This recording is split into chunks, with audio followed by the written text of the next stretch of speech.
Watching a little wild card football here on a Sunday. But I've got something I want to show you that I've kind of grown to. It's made things real easy. So this is a list of all the ordered items or parts that I want. Some I may, not use or find that what I have will work okay. And so what I do is I have been marking down all the part numbers and a description. And I've got like this little system here where Rocky Mountain is red, and that's in stock. Partzilla is in stock. And I cannot believe how many parts I'm able to get for this old bike. It's amazing. These are all brand new OEM parts. So when I actually order one, I'll circle where I've ordered it. So like this is from Partzilla, and all of these that are circled red are from Rocky Mountain. Now Rocky Mountain's in Utah, which I'm in Nevada. They get here in a day and a half. And Partzilla is back east. I swear to God, it takes 2 weeks. So I prefer Rocky Mountain if I can, just to get him here quicker. But like here, the choke O-ring goes on the choke piston or choke enrichener. They don't even, they don't have it in stock at Rocky Mountain. Now, they may have the ability to order it, but I find if they say it's in stock, that's better, because a lot of times they'll try to order it and it's no longer available through Suzuki, and it's as if Partzilla ordered it maybe 5 years ago. They still have one or two. So why do I have the part numbers and all of this so detailed? Well, because I found that once I get an order, which this is the Rocky Mountain order that came, and it's just chock full of O-rings and copper washers and dust boots, oil cap, you can see maybe in there, an oil cap. There's a fork seal, and there's that side cover. Can you imagine they have that side cover in stock? Side cover, I guess it's not a decal, it's more of an emblem. And that is that. How do they have that in stock? This bike is a 1974, and it's a Suzuki. It's like, who in the world bought a Suzuki back then? So that's why I do it. I just, they give you a manufacturer part number. They tell you it's a gasket set. Well, I don't know what that gasket set is, so I might have to look at the parts diagram forever to find this. But over here, my description is better. Let's see, what would that be? A gasket set. And the gasket set is $8.50. So right here. So what that is it's the Pitcock filter set. How, it just makes life easy to keep all of this stuff. And you can see I've got 2 pages. And so all of these are ordered. And I'm starting a 3rd page. And over here, the new order here, I've ordered, and then all of that stuff will be coming in. So I'll know exactly what each piece is. And now I wanted to show you the number of bolts is really stacking up that I'm going to have to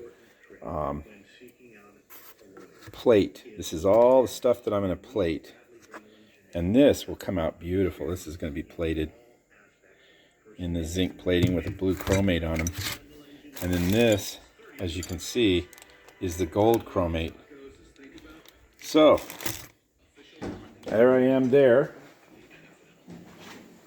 And next here is the exhaust system, the rear brake lever, probably the rear fender, turn signals, and I'm pretty much down to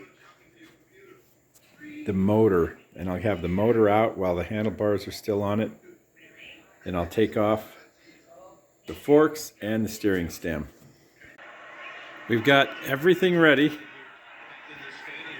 for the motor to come out. So all of the motor mount bolts, the brackets, everything are off, and it's just kind of sitting there.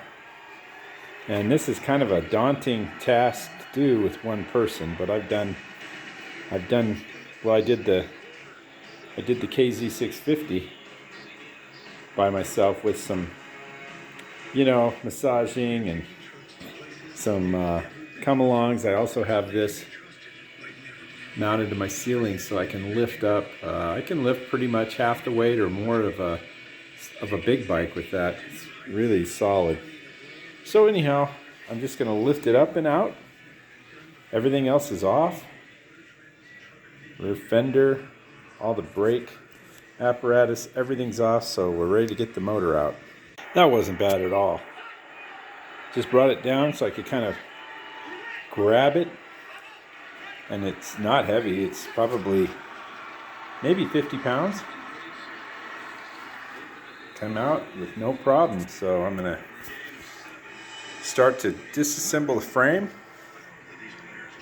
and maybe get this thing down to the raw frame so I can start to prepare the frame for paint and the swing arm for paint and all of the other pieces, and I separated them that are all going to be black. Now some of them I'm going to paint separately with rattle can,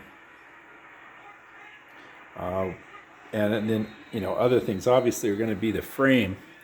Like the center stand is going to be painted same as the frame, and the bracket, but the tool kit holder, the battery box, the electrical holder there, and for sure this fender may just be, and I call it rattle can, I may just do a gloss black. I'll have to kind of clean these up and see what original was. Rear shocks, swing arm are off. And the swing arm, the shocks were good. The bearings in the rear wheel, they were all excellent. And so are the shims here. They just slide right on out. I mean, I can't tell you. That's rare. Typically, they are like frozen up and rusty. So I'm going to be able to just service these. And we're almost down to the bare frame. Just got to get this steering stem out. And it's not all that bad. I feel a little, you can't see it, but a little bit of, maybe dryness. So let's see what we can find out when we pull this apart.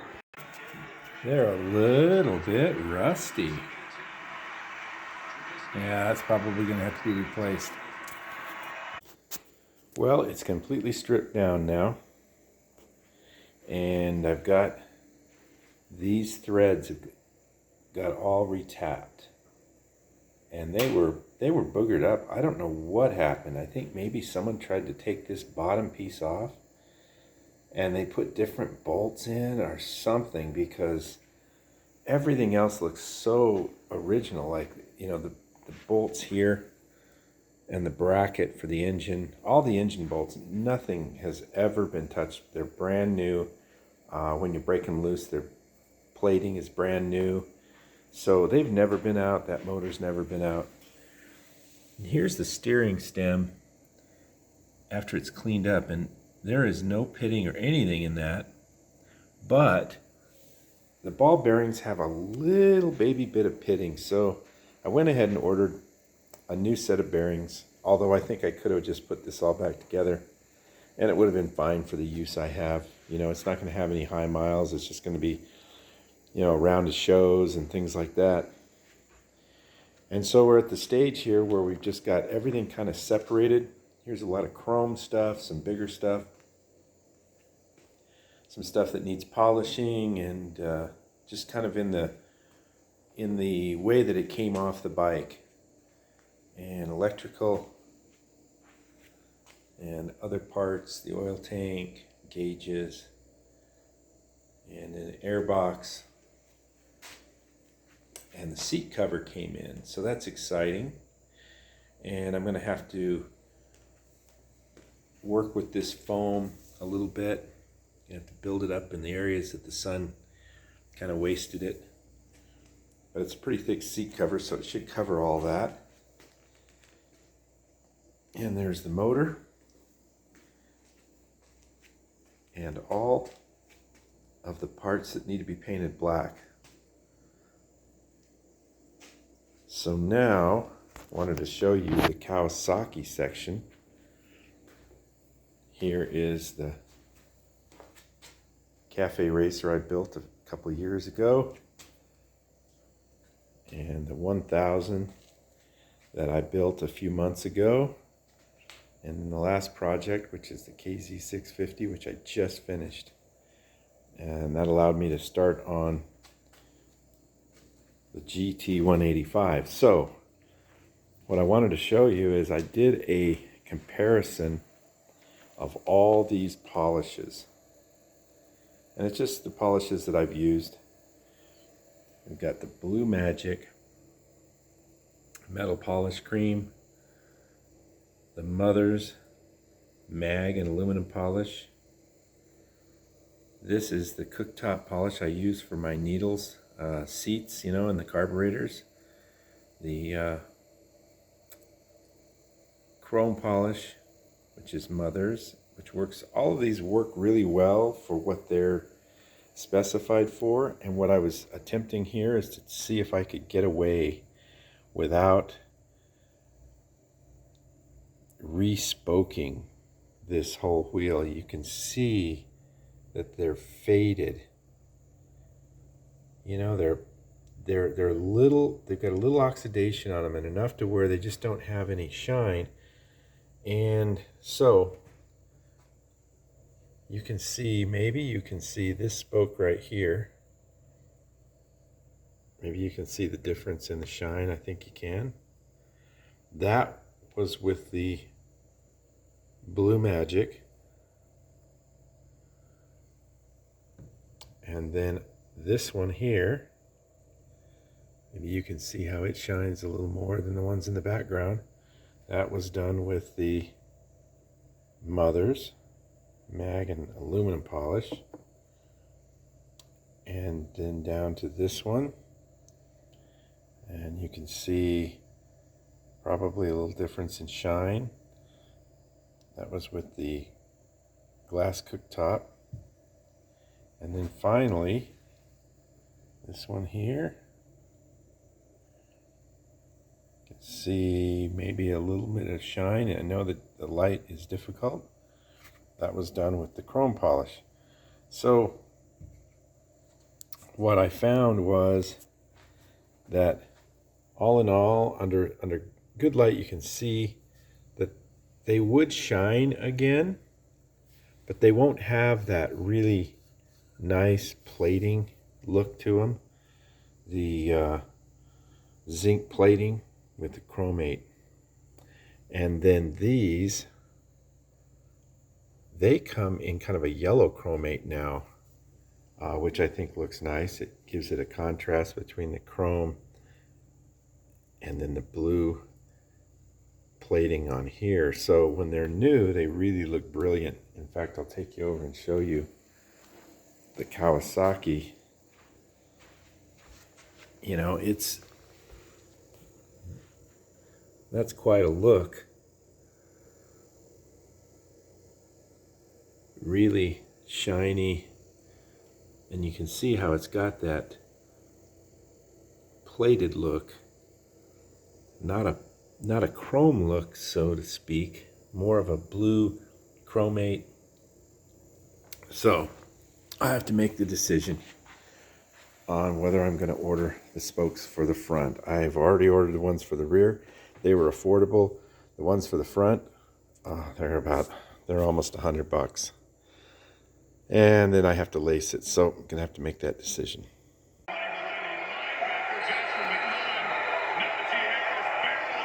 All right, I'm watching the national championship. So what I've come up with is I assessed these spokes. And I'm going to try something I've never tried. I'm going to pull all of the spokes, you know, basically unlace the hub. I have to do it anyway. To really polish this hub, I got to get it down to just the hub. Pull the disc off, polish this whole thing out. Try and do something in here. And let me see if I can get in here and see, if you can see it. Repaint that rusty section right there. And of course the front. So that is what I'm going to do. I'm going to detail this disc. And then what I'm going to do is I'm going to try to plate all of these spokes. I mean, I have the plating system, so why not? So it's going to be an experiment, which I love to do. Every bike has got something new that I'm trying. So we're going to pull all the spokes and we're going to throw it in here with, look at all of these bolts that I've got to plate. Oh my God, that is a lot of plating. But I think it'll go much better because they're all there labeled. I can plate them in one sitting and as I'm doing other things. This is what it looks like after the small sandblaster I've got. I couldn't get all the areas. I taped over that. I want to keep that sticker. But I got the majority of it all sandblasted up. And now, believe it or not, it's a beautiful day. So after the sandblasting yesterday, I've got the frame up here. And then what I'm going to do is I'm going to run over it with some 220 and 320. Get all the grease off. And just get it pretty much cleaned up. There's a lot of areas, you can see I sanded that down, but it looked more like this, which is more of a pitted, beginning of rust. But the paint I use is made for frames. It's made for, kind of rusty, rough areas. So it covers it all up. So let's get it all sanded and get it all prepped for paint. This is much harder than, I guess, sandblasting in the blast cabinet, all the small parts. You try to get everything. You can see some places where the rust went, through the paint. Sand it all down, make it as smooth as you can. You can't really stress over everything because it is just a frame, and it'll get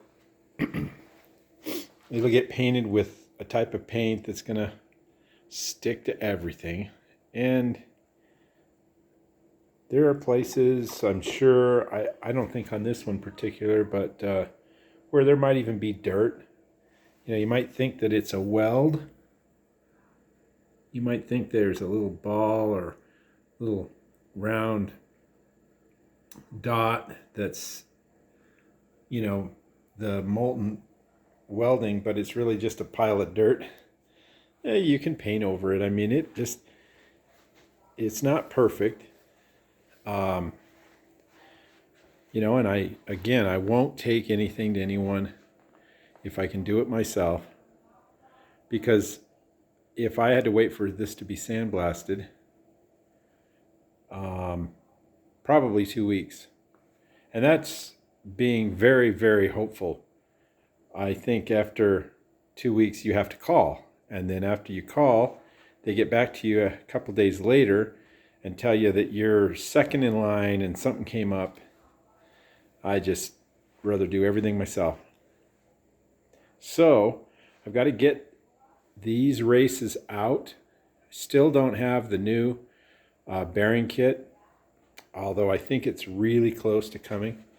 But I'm going to take this all out before we paint it.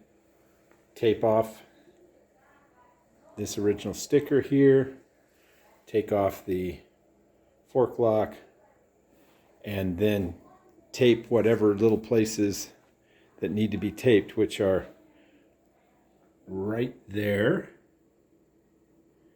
I forget what that is. I think it's the brake, rear brake.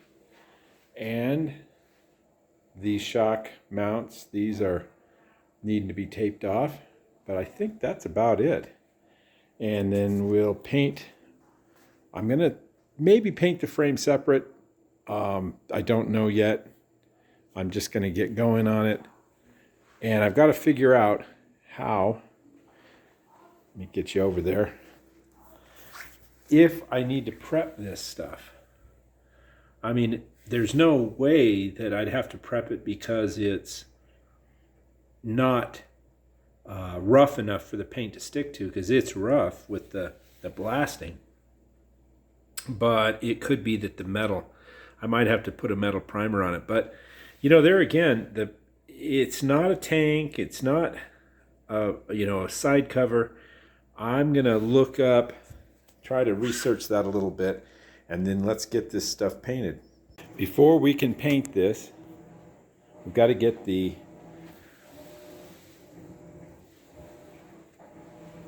old races out of it.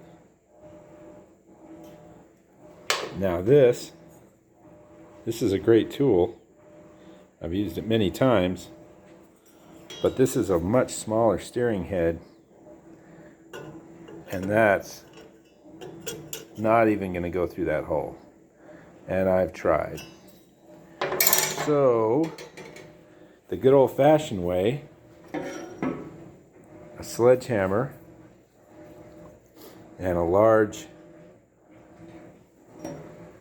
I guess I don't know what you'd call this, but anyhow, 1 or 2 pops and the top one just flew right on out of there.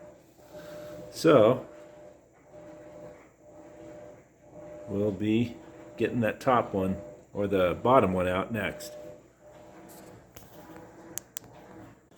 So let's see how easy the top one comes out.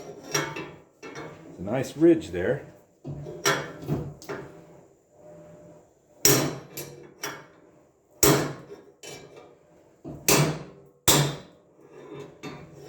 She looks like she's moving.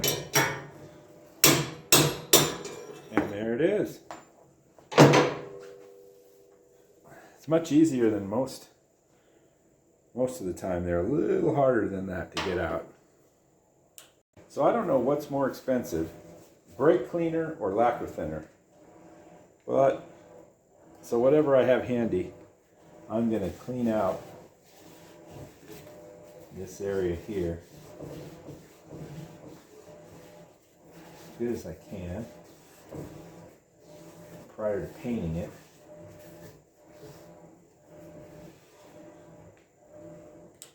So I wanted to make sure that the bearings were correct.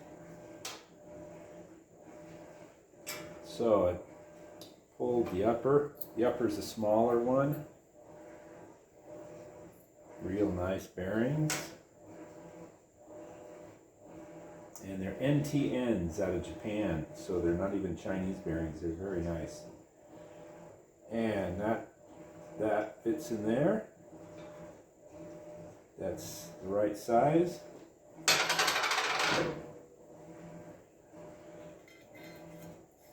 And there we go. That's the right size. And I'll be taking this off. I'll show you how we'll get back to that later. basically this slides down, goes right over that, and then you press it on. So there we go. And last thing is, does this fit in here? And it looks like it will. Looks like it's going to seat in there rather nicely. Now, we're going to just wipe it down with some lacquer thinner. And I'm going to give it another wipe down in the paint booth with the actual super clean. And you probably could just paint it just like it is, being a frame. But it doesn't hurt. Get it cleaned up a little bit more. All the prep you can do will all make the job better.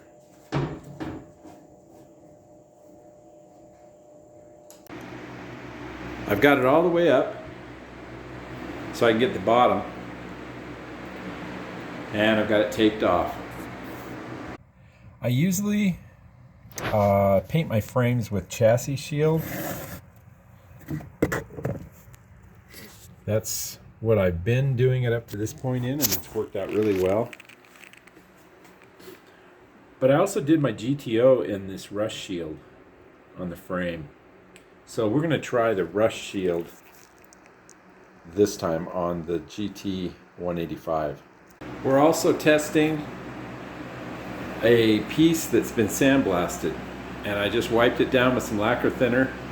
This is buried pretty deep in the bite, so I don't care if it doesn't come out perfect. But we're going to try that because the chassis shield says it goes right over rust and bare metal, but it also specifies that it can be painted over sandblasted metal. I got the bottom painted and the up tubes and a few other things, and now I'm going to do the top. But I had the frame lifted almost up to the ceiling so I could get, way down underneath. So now it's time to get the top. And the chassis shield seems to be going on pretty good. And it is 2 wet coats, and it's already pre-mixed. And there it is, all black and shiny. Looks good. Looks every bit as good as the Summit stuff that I sprayed. And there again, it's just the frame, so it's not like it has to be some super duper paint job. And so far, let's see, I probably could have just got to this, to the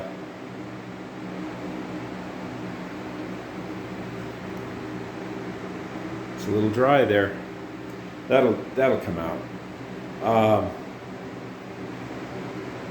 I could have just got the thing into the truck and over to the painting shop if I really hurried.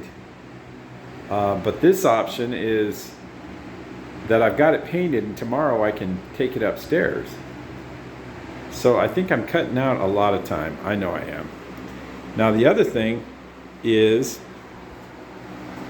this is the sandblasted piece, and it looks good. So I'm going to wait till tomorrow. I'm not going to paint the other ones. I'm going to wait until tomorrow and see what this thing looks like once it's completely dried. So let's see what it looks like tomorrow, and then we'll probably paint all the rest of the pieces. So before we paint this, I've got to get this race off the bottom.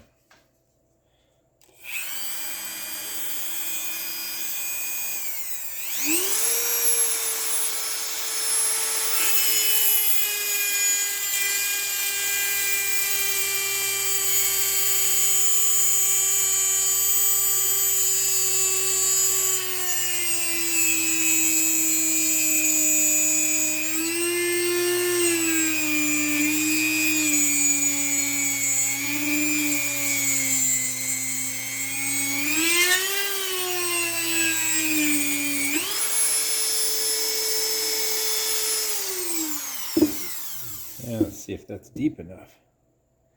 Looks deep enough there. All right, there's still a little bit of the metal on there, but if we get a chisel, pop it, there it goes.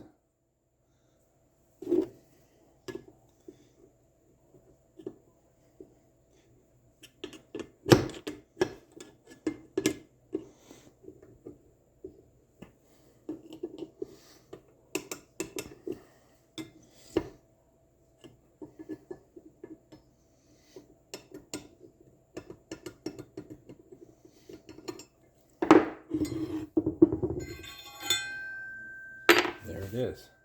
I'm getting the parts washed and cleaned, ready for paint. All right, a little Donna Summer in the background there. I can't have that playing. Oh, I might be kicked off YouTube. Yeah, might get kicked off. So, I got them all clean, but there's a couple things that need a little more work. Like these, I've got to pull this tape off, get the slider out of there, get that spacer, clean all this up, and then tape it. And there's something on here. Oh, you know, I've gotten these down. You can still feel them. Let's see if I can take some of that gum cutter and just soak it. Maybe I can get all that off. It would be nice if that was just absolutely beautiful. And then I've got this that I need. I didn't want to sandblast it. It was aluminum. So I've got to feather in like these cracks here. Feather in where you're right in there, you'll see it. Get all these things feathered in as good as possible. And just kind of wet sand them a little bit. Everything is ready to take down to the paint booth and make it black like this. Now this paint, this came out absolutely gorgeous. And I am really impressed. So I'm hoping all of this stuff comes out just as nice. So far, I really like this new paint. I mean, new to me. It's what the body man used on my GTO frame. And it's, I think it comes out every bit as nice as the Summit chassis shield. This is the Rush shield. I could get that backwards, but anyhow, you saw the can. And the biggest thing that I can see right now is I would put fingerprints in the Summit brand probably 2 days after. It was still tacky. I mean, I grab it like this and there would be a thumbprint. There's nothing in there. It is set up and it's hard, and this is just 1 day. So far, I'm really liking this new Rush shield for the frame. Got everything hanging and ready to paint.